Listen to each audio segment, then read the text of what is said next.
Hello guys, so today we will tackle SQL injection on the Altoro Mutual website. In this video, I will demonstrate how SQL injection works on the Altoro Mutual website and explain its impact on web security.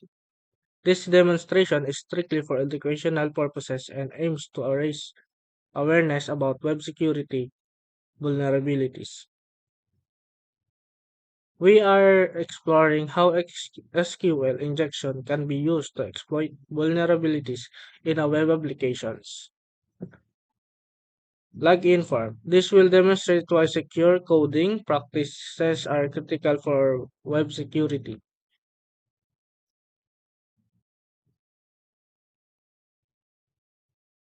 So pupunta muna tayo sa sign in at dito. In the username field, we will enter or 1 equals to 1.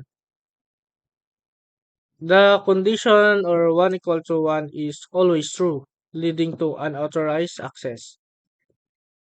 And in the password field, enter anything or leave it blank, and then click login.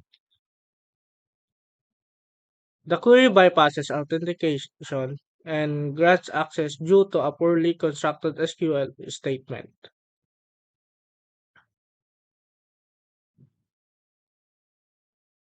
SQL query, the consequences of ano, in SQL query, the condition or 1 equals 1 is always true, leading to unauthorized access.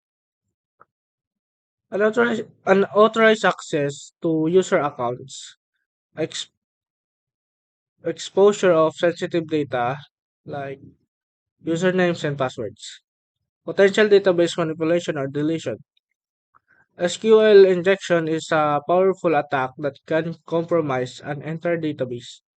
Developers must use prepared statements and proper input validation to secure their applications. This demonstration highlights why web security should be a top priority in today's interconnected world.